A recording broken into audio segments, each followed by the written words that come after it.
How's it going, guys? And welcome back to another episode of Trailmakers Creations. In today's episode, first thing we're going to be taking a look at is the Comet Cannon.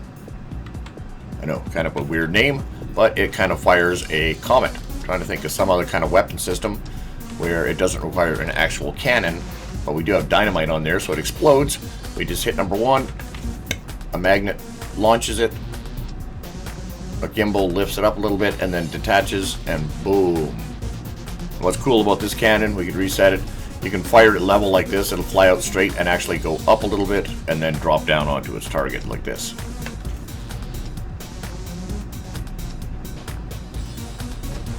Boom.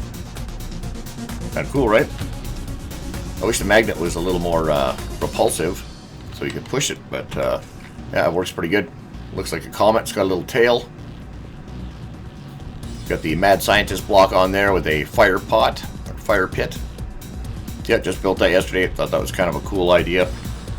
That simply uses a couple of pistons that will bring this back over top of our two magnets that are in here. 1 and 2. Those are set to number 1 for the repulse, not for attract. And then the bomb itself here is just made out of a gimbal, which is set to a 2-second duration, and then it pauses for 30 seconds so it doesn't come back on. If it doesn't explode after 30 seconds, it'll turn on for 2 seconds again. And then underneath our gimbal jet here, we have a stick of dynamite on either side, and then we have our mad scientist block on the front holding the gimbal onto our XOR gate down here, which is what triggers the mad scientist block and the gimbal jet. So we hit number 1, it toggles, and this is where we control our output for the gimbal jet for how strong we want it to be. And then the fire pot is just there for 2 reasons actually. It looks cool, gives you the trail, and also gives you a larger surface area for the magnet to actually push on. Rather than only using half of the magnet to get pushed, it uses it gives it an entire face to push off of. So that works rather well that way. The pistons here just bring them back. I was actually trying to glitch it in one layer inside these blocks to see if it would actually push away a little better. Didn't make much difference. So if you got another technique for doing that, let me know in the comments down below. So then we just got a couple of hinges and a servo on here, and that's a pretty basic setup for that. So again, I did build it with 3 in a row somewhat, so that they would fire 1, 2, and then 3. I was thinking of making like a 5 cannon launcher, put it on a tower maybe, something that's hard to destroy. That is the Comet Cannon. Let's have a look and see what else we got for you today. Alright, so our next build we're going to take a look at is the Captured Alien Sub. Because I don't know who would ever even build something like this other than some weird alien race. So let's have a look. As you can see, we've got, instead of wheels, we have 4 diving bells on servos, on suspension.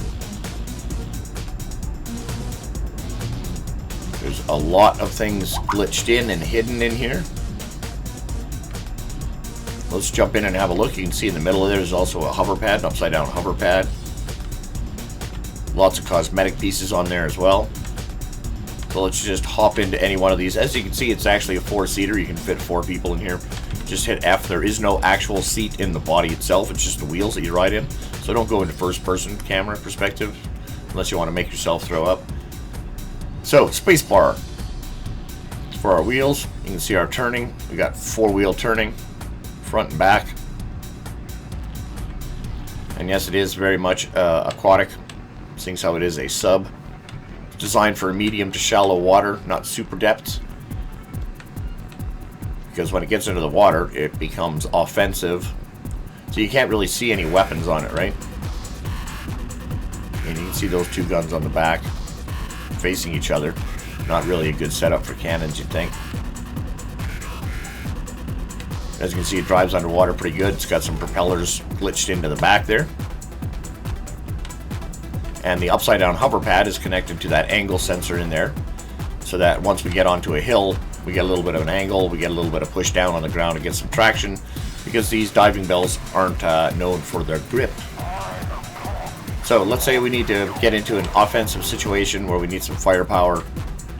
We just hit number 1 and this puppy opens up. reveal a main cannon in the body and two smaller cannons there that fold up and over top backwards. Left shift gives us our triple threat cannon.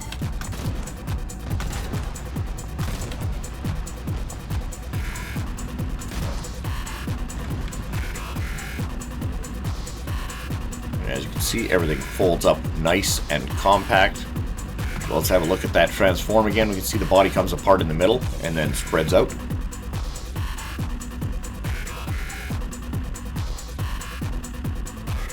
The bottom blue section triangles there spread out as well, and the rounded pieces in the back with the cannon rotate and then come together. There's lots of those little sets of horns on there too, just to give it all that small detail pieces, because they actually don't have collisions, the horns themselves, so they can actually pass through other parts. The body itself also hinges a bit. As you can see, it bends down a little bit to give it a more aggressive forward stance. And everything else on the inside here just gets covered up. That was a really fun build. Trying to get as much inside a small compact body as possible and try to build something on wheels that is not using wheels. So in the shallow water, medium shallow water, you can be completely underwater, but when you transform open like this, your cannons will actually stick up above the water. And then you can shoot the boats, man.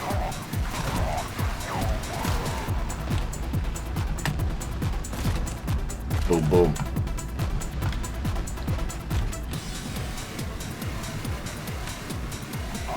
I like that triple cannon as well.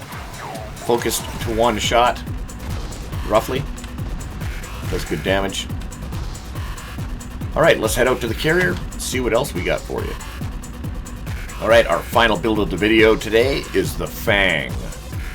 This is a jet chopper. So it is a chopper and a jet, basically. So just simple spacebar. Pull back on the stick a bit, and we are up in the air. Let it lean forward. We can go forward. Again, this has no steering. This is pure seat control. It's just really well balanced. So you have your normal chopper like this, which is all fine and dandy. It's not super fast, but it is nice and controllable. You can hover over top. It's got a couple of cannons on the front there. Bang, bang. Shoot the bad guys. Totally landable as well with these mini thrusters.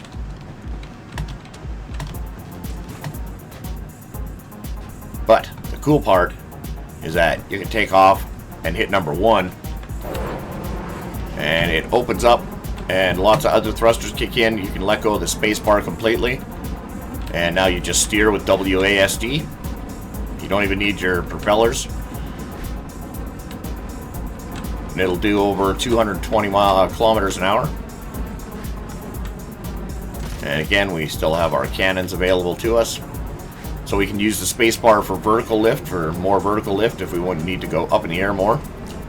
But yeah, you can fly it just straight with WASD. Because those are toggled, and then we can turn those off to come in for a landing. Say we want to land at this point here. Turn those off. We use our spacebar. Bring our propellers back online.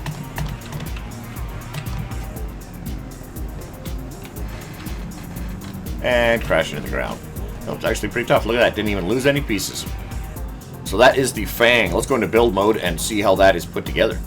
Right, so we can see we've got some pistons here that are set one block in, so that when they come inside, they bring these blocks in, they bring the cannons in, and they also bring these thrusters completely inside the body. Same thing with the pistons back here, are one inside, connected one in, and these thrusters here also end up inside the body completely, so they're hidden. Same thing with this here. These get pulled in and they're hidden as well. The only thing sticking out is the little mini jets on the bottom, and the mini jets here and these wings, the wingtip sticking out. So all of that gets tucked inside the body. So let's have a quick look from the front here as it transforms. We'll see that we can't see any of those big thrusters. And when you hit number 1, it opens up. everything kicks in. You can actually take off like this as well. Give it a little space bar for some vertical lift, and then you don't even have to hang on to the space bar.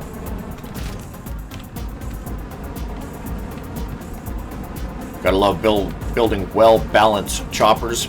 Maybe we'll do a tutorial on this one on how to build a Fang, a more advanced chopper. Something like this. So again, it's good for decent control. Just tapping your space bar, give you the elevation that you need. So you've got slow control mode. And again, only using normal size helicopter blades as well, no extended blades or making them super big or anything like that. That's where those mini thrusters come in handy.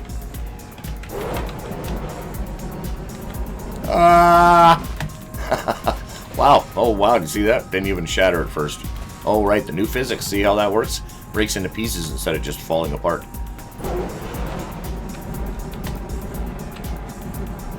So that is the Fang. That will be available on the shop as of this video upload. Gotta love mixing hybrid vehicle types. Alright, guys. I think that's where we're going to leave this one. Thanks for tuning in. Thanks for watching. Thanks for subscribing. We're almost at 3,000, guys. I can't believe it. You guys keep liking it. I'll keep making it. Don't forget to hit that notification bell. Leave a comment. Hit that like button. And we will see you in the next one. Ciao.